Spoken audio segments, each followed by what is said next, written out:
Coffee and Concepts, we're back. You know you missed us, and now it's all good to hook as long as the caffeine is flowing. My name is Walt. Good morning, good evening, and wherever the sun may find you. And today, helping me talk about obstacles that might be in your path to writing, we have Dean Floyd. How are you, sir? I am good. I have my coffee and I'm ready to go. Right on. What kind of coffee are you drinking? I'm actually drinking Costco's finest, Mount Comfort. Is it a dark roast, light roast? What do we got? It is a medium, best of both worlds. So right on. I like flavor and I like caffeine. So yeah, I like my dark roast because I like that smoky flavor, but I also like the fact that the caffeine is significantly lower, so I can kind of sip it through the day. Right. So yeah, that makes it for me, because otherwise I'd be tweaking out like being able to read dimples on a hill from Mars with the amount of coffee I drink. Yeah. But yeah, that's probably why I have so many typos. That's why we have editors. So what do you have a favorite, like when you're going for something special? Mm-hmm. Do you have a favorite type of coffee that you drink? Oh man, I used to, but I don't. I don't remember the name of it anymore. I've been my coffee consumption lately has been purely out of necessity and just trying to stay awake, and not so much as a connoisseur as I'd like to be one day. So right on. Now you are freshly new dad again, right? Pretty soon, yeah. So I'm currently a dad of two sons, Conan and Carter.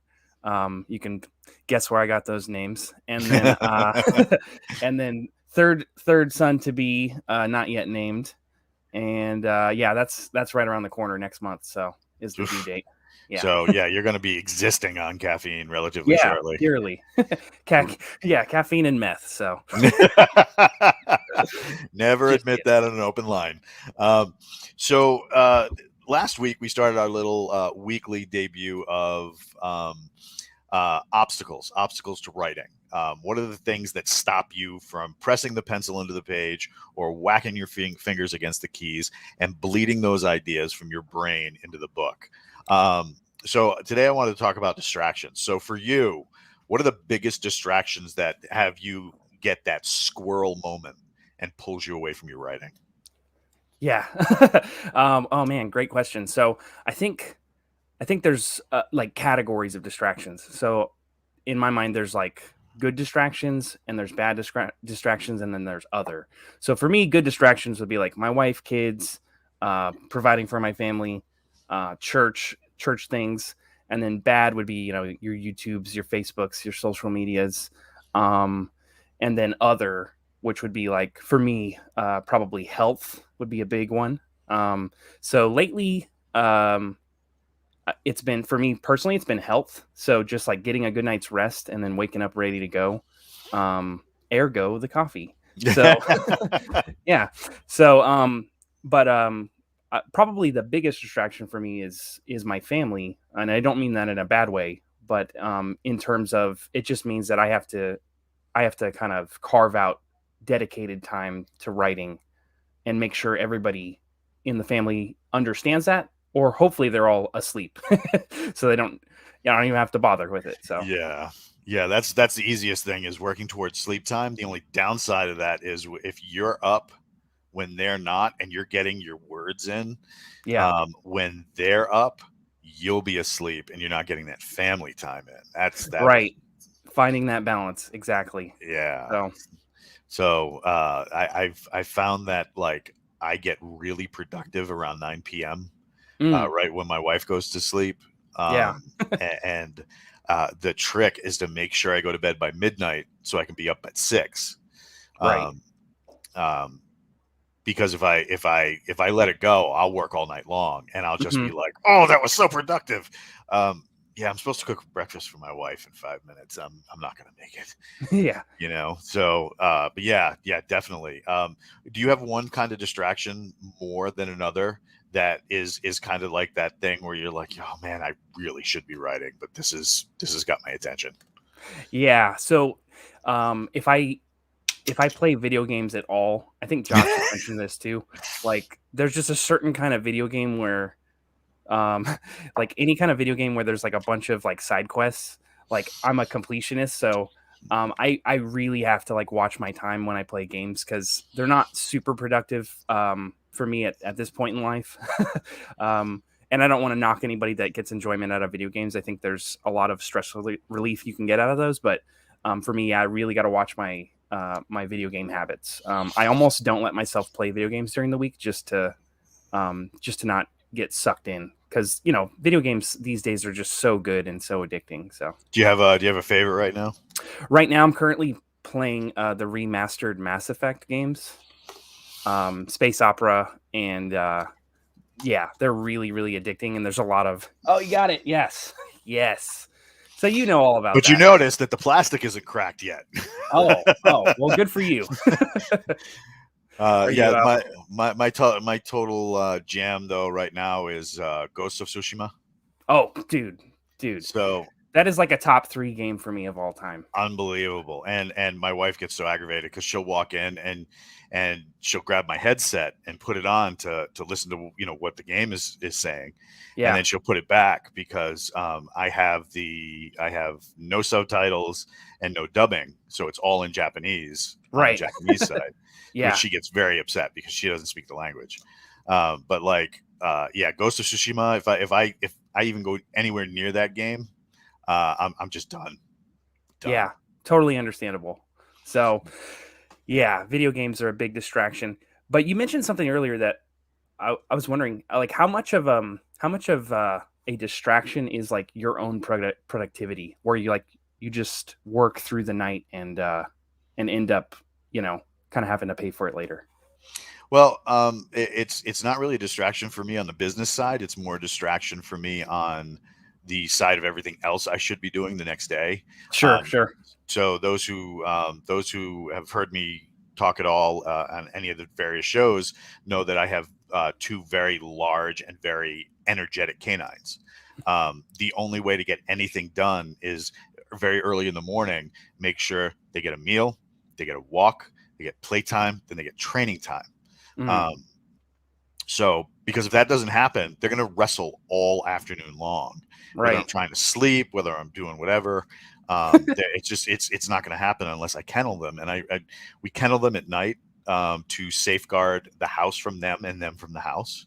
Yeah, Um, it's a very positive space for them, so they are trained that that's their spot, that's their yeah, recharging station for the night, and they know that that's their jam, and they are excited to go in there at night. But we try during the day to keep them out, entertained, energized, and do their thing. So if I go too long in the night, and that's going to take me away from any writing or any like other duties I have at my job for during the day, because I'm going to be next to nothing. But like the writing side of it, usually when I get into like a jam going, yeah, like really really going, I'm enjoying myself so much in the process. It's just like, yeah, let's do this, let's get it. You yeah. know. So how about yourself?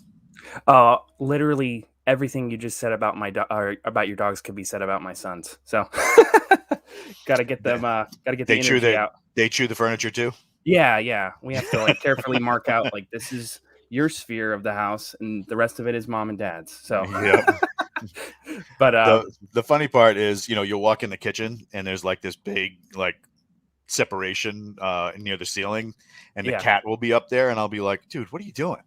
And the cat's like, dude, this is totally normal. And then you walk around the corner because the massive crashing that you heard 30 seconds before was what brought you out of my office. And the dog is on the refrigerator. of course.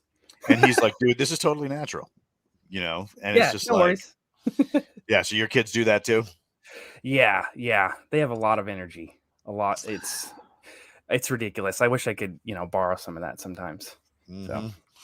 But yeah, but as far as distractions go, I know for myself, I have to shut off all my big computers when I'm working and make sure that just it's a simple laptop, The Wi-Fi connection is shut off. Right.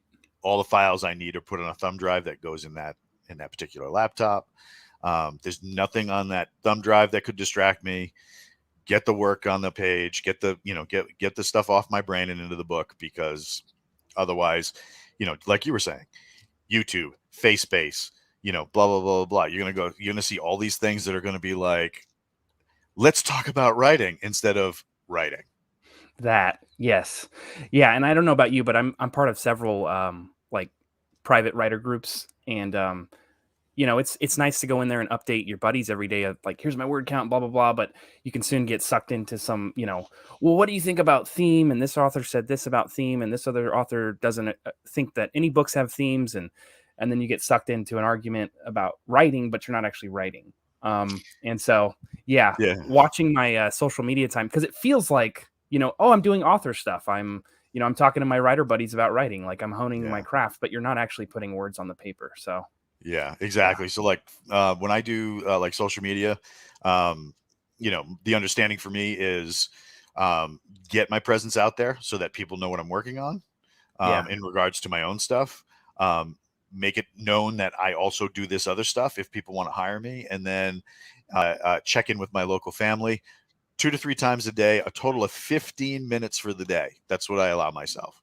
Nice. And then after that, put it away, because the only thing that's going to happen is needless political arguments. The fact that I'm prettier than all the rest of my friends, you name it, it's going to be a thing, like I updated my family the other day, because we had a bunch of snow over the weekend, and I went ass over tea kettle and I sprained my knee. So I told everybody, like, hey guys, I'm not going to be around for this, and this right now because I sprained my knee. Right. And it's like a bunch of people came out of the woodwork, wanted to know what happened. Yeah. And it's like, I just told you I sprained my knee. And then, oh, we need details. And it's like, no, I don't have time for details. Yeah. So monitoring, engaging your social media thing, and making sure that you're getting the most out of it while it's not getting the most out of you is very, very important. Yep. Yeah, exactly. He knows what's up. Speaking of. Yep. Yeah. And then this is probably goes without saying, but I'll say it anyway. Needlessly. Getting the writing done first thing in the morning, if possible. It's like, well, if you've got it done, then you can't distract yourself from it. So, right. So I don't know about you, but I try to get my writing done. It doesn't always happen though. And usually because of bad sleep, which I'm actively trying to work on getting better sleep. So how about you? Do you write first thing in the morning? No. So you said that you said you write after 9 p.m. Yeah. 9 a.m. I write all throughout the day and night. So it depends on when I can get it with some of my other duties. But the most of the time it's a couple hours of training in the morning for myself, then dogs, then business, then writing, so it's all going to get in there when I can get it in there. Sure. The hard part is convincing yourself of those other things that happen that you got to do, like developmental editorial sidelines that you got to do, like making sure your story lines up with the stuff you've done before, and making sure that the alien octopus princess was supposed to end up with the bad boy cowboy. I mean, that kind of stuff. Because if you're not going through and making sure your story is consistent with all of the things you have going on, especially with all these distractions, like you could type something out and then not get back to it for 2 or 3 days. How do you get back into that zone if it's been 2 or 3 days? But speaking of alien octopus princesses, can you tell us a little bit about Red Star Outlaw? Red Star Outlaw. Hey, thanks for that segue. There is no alien octopus princess for those that are going to be disappointed, but I just wanted you to know that up front. Red Star Outlaw is my love letter to John Carter of Mars and The Mandalorian. So if you like either of those, I think you're going to love this. I really, really wanted to do an alternate history where Nikolai Tesla was not challenged by Thomas Edison. And in this what if, the premise is basically what if Thomas Edison died younger and Nikola Tesla um, was able to push his ideas and his inventions, and that elongated the Wild West period straight onto Mars. And not a lot of people know this, but he actually thought that he had some kind of radio transmission from Mars, and he thought he had made contact. So once I had that little seed of an idea, I was like, "Oh man, I'm running with this." And then after that, it actually, that's just the setup, and then from there, it turns into a marshal that's trying to capture a fugitive fled from Earth to Mars, and he's got to bring him back. So it was a lot of fun to write, ton of fun. And on the first chapter, I think if you click in, it's on Royal Road. You can read it for free. You don't even need a login. If you go to royalroad.com and follow the link there. The first chapter, I actually was on this particular novel. I was very heavily inspired by the band Earth. They have some really cool instrumental music, and I dropped the link of that album in the first chapter, and you can check out that music. And I can consider supporting them if you like what you hear. Really cool stuff. Now, what made you go to Royal Road versus some of the other outlets that are out there? Well, first of all, I think I'm trying Royal Road out as an author this year just to kind of gain a readership and find people that like my writing style. And there's no barrier to entry, so you can upload for free, and people can read for free. So it's kind of like a win-win for everybody involved. And Right on. then the other part of it too is just that weird westerns don't really have a huge genre presence on other outlets, and so in all honesty, like this this probably wasn't going to reach too many people unless I gave it away for free. So right on. So have you had any engagement yet? You just said you just uploaded it yesterday, right? a couple days ago, yeah. So I've had like 111 views. So yeah, quite a few people have checked it out and started reading it, and it's currently going up chapter by chapter. So right on. Now, is it done like an app where the chapter uploads in its own self-contained app, or do you have to read it on a PC? You can read it on their website on mobile or on PC. The mobile version of their website is pretty good, and it kind of feels like an app, but they don't currently have an app. But yeah, so you can read it chapter by chapter, and I think at the bottom of the chapter there's a next button. And then so yeah, each chapter is like a contained unit. And when's number 2 going up? The next chapter? Yeah. Oh, so I think we're on chapter 4. Oh, cool.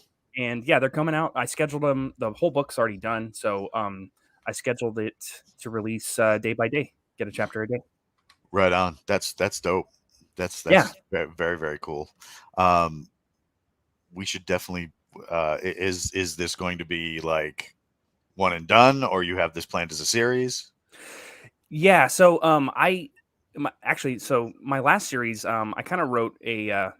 Speaking of failures, I wrote a 6-book series that nobody wanted to read, and I spread myself too thin, I think. So with this one, my goal was I just want to write one really good book that leaves people satisfied and hopefully in tears when they get to the end. So so this one was kind of one and done, but if enough people were to ask me about a second one, I might consider it. But I put everything I had into this one. So you were like Fox. You were like, I'm going to do the one season of Firefly, and people are going to talk about this for the next 15 years of what could have been. Hopefully. Yeah. Right on. So what are you working on now besides Royal Road? Right now, I am working on a 5-book space opera sci-fi adventure series that I'm really excited about. And it's kind of... Can you give us any hints? Yeah, it's got a lot of disparate ideas that I've kind of thrown into the pot, and it's a little bit of Guardians of the Galaxy, a little bit of Robin Hood, a little bit of the tone of Princess Bride, lots of guns blazing, and yeah, it's going to be a lot of fun. Right on. So it seems like you're drawn very, very, very much to space opera. Yeah, Is that your preferred genre? Is that what you enjoy reading too? man. You know what? It's funny because I'm looking over here at my shelf, and my shelf consists almost completely of epic fantasy. Really? Yeah, yeah. And I always thought I was going to write epic fantasy, and then but I just yeah, it's weird as like as a reader I read epic fantasy almost exclusively, but as a writer I write all over the place. So, Wow. I man, that's dope. it's Um, weird. Yeah, it's weird, but I can't explain it. I like the grim stuff, like Cook's Black Company. Yes. Yeah, I got that on the shelf. Oh, do you really? Yeah. Sweet. Yeah, Black Company is really, really good. I've been reading Kings of the Wild. Oh, Uh, nice. Yeah. yeah. That one is cool. Have you ever read Elric? Oh, Stormbringer? Yeah. God, 30 years ago.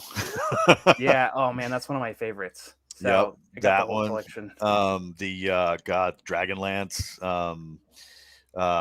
The Bob Salvatore. Oh yeah. Yeah, Dritz Jordan and all that jazz. It got a little weird for me around book 4 or 5 when they started bringing all the dead people back, and I'm like, there's no Eh. stakes. This is a comic book. I'm good. Yeah. You Yeah, know. he addressed that too. I think he said that, Wizards of the Coast or whoever they were at the time were like, "Got to bring all these back. You're legally obligated." He was like, "What?" Oh man. Yeah, that sucked. But yeah, the initial premise was fantastic. And but yeah, that high fantasy and like and those kind of things. What did you think of the Wheel of Time remake on Amazon? Man, here's what I thought of it. I heard everybody's opinions on it and I was like, I'm just gonna I'm just not gonna shoot myself in the foot because I wanted Right to on. like it, but I think I won't. So I'm just not gonna. There you go. Right on. So if people want to stalk you on the internet, what's the best place to do that? Oh man, you can find me on Facebook. I'm constantly distracted by Facebook, so I will probably answer your messages or Eventually. friend requests. Yeah, you can find me there. You can find me on Royal Road. Yeah, those are the two places I hang out. Right on. So to find you on Royal Road, do they just type your name in or do they Go by the handle Defo89, all one word. gotcha? And that'll bring them right to you. Hell yeah. Okie doke. Well, hey, thanks for coming on the show today. I really appreciate it. Yeah, thanks for this fun distraction. This was awesome. A distraction from writing about Yeah. distractions in writing. Don't forget to check out all our great shows. And really quick, why don't you give us a high five about your upcoming series on Keystroke Medium? Oh, thanks for the shout out. Yeah, so we got a new show coming out called Under the Iceberg. We're going to be taking a look at not the success of authors, but all of the obstacles and challenges and failures that led up to their success. So I'm going to be interviewing some really cool people, and I think we're going to hear some interesting behind the scenes stories that have never been shared before. So looking forward to that. That first episode is actually coming up this Saturday, the 15th, if you're listening to this in the year 2022. So January 15th. Is it going to be live or recorded? It's going to be live with Josh, Chuck, and Scott. Right on. The Trinity.